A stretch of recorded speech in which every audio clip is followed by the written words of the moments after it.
થરાદ તાલુકાના નાગલા ગામમાં મધરાતે એક ભયાનક હુમલાની ઘટના સામે આવી છે। જૂની અદાવતનું મનદુખ એટલી હદે વધી ગયું કે એક યુવકે રાત્રિના અંધારામાં ઘરમાં ઘૂસીને આધેડ પર છરી વડે જીવલેણ હુમલો કરી દીધો। પ્રાપ્ત માહિતી મુજબ નાગલા ગામના મંજીભાઈ નાઈ રાત્રે પોતાના ઘરે સૂતા હતા, ત્યારે રાત્રિના અંદાજે 2 વાગ્યાના અરસામાં ગામનો જ દિનેશ ઠાકોર નામનો યુવક તેમના ઘરમાં ઘૂસી આવ્યો હતો। કોઈ કંઈ સમજે તે પહેલાં જ દિનેશે મંજીભાઈ પર છરીના ઘા ઝીંકવાનું શરૂ કરી દીધું હતું।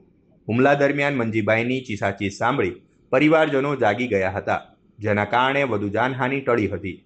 હુમલામાં ગંભીર રીતે ઘવાયેલા મંજીભાઈને તાત્કાલિક થરાદની સરકારી હોસ્પિટલમાં સારવાર માટે ખસેડવામાં આવ્યા છે। બીજી તરફ થરાદ પોલીસે આ મામલે ત્વરિત કાર્યવાહી કરતા આરોપી દિનેશ ઠાકોર વિરુદ્ધ ગુનો નોંધી તેની ધરપકડ કરી લીધી છે। પોલીસ તપાસમાં બહાર આવ્યું છે કે આ હુમલો અગાઉના કોઈ ઝઘડાની અદાવત રાખીને કરવામાં આવ્યો હતો। અરખાભાઈ વીરાભાઈ નાઈ ગામ નાગલા રહેવાસી અને અમારા ભાઈને રાત્રે 2 જણા હું ગયો અને આ ભાઈ એક આવ્યો હતો, એ વ્યક્તિએ એમના ઉપર હુમલો કર્યો। એ હુમલો કર્યો અને એ 2 વાગે ભાગી ગયો એટલે અમારો ભાઈને અમારા ભાઈ બૂમ પાડે એટલે અમે ઉઠીને ત્યાં જાઓ, એ માણસ બાદ નીકળી ગયો। તમારે જૂનો કોઈ વિવાદ હતો? કદી એ નથી। તો પોલીસ આગળ શું માંગો છો? પોલીસ ઉપર તો એમ કર્યું મોગણી કે અમારા ભાઈને મિલકત હતી, મિલકતને લૂંટફાટ કરવા એ આવ્યો છે। આવો અમારો આરાધીથી બરાબર અનુભવ મને આજ લાગ્યો। પોલીસ કને શું માંગણી કરો છો?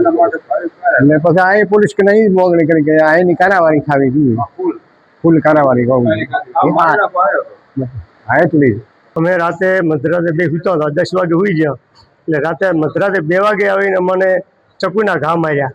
અમારા ઘરમાં ચોરી કરવા સારું ને મારું નામ મંજીભાઈ વીરા નાઈ છું, અમારે સંતાન નહોતું, અમે સૂતા હતા બેન, મને રાતે આવીને એને ગભા ગુદા માર્યા। અજાણો વ્યક્તિ દેખાણો પડ્યો પછી ગોમડું નીકળ્યો, પણ પોલીસ આવીને સારવાર પૂરી મને આલે અને હું વિનંતી કરું છું। પોલીસ આગળ શું માંગો છો તમે?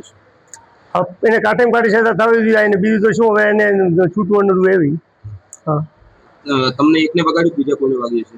અમારો બેનો પાસે જ આવી ગયો, હું ની બે મને ફર્યું એટલે બી ચોથો ઘા માર્યો કે નહીં મારો છો એટલે મેં હાથ ગીર્યો પછી બદલીને રહી ગઈ એટલે પછી આજુબાજુના મારા ભાઈ કુટુંબ હગો ભાઈ રહેતો રહી ગયો, પછી એ આવ્યો પછી તો પાછું દોડી ગયો બેનો કંઈ મેળવી મને તો ચકરાયા। તમારે એમને કોઈ જોનો વિવાદ કોઈ નહીં, 20 સુધી અમારે કોઈ એને કોઈ લેવાય નહીં, દેવા નહીં અને નહીં કોઈ બોલતા નહીં, કોઈ એને અમે બોલાવ્યો કદી એને અમને નથી બોલાયા।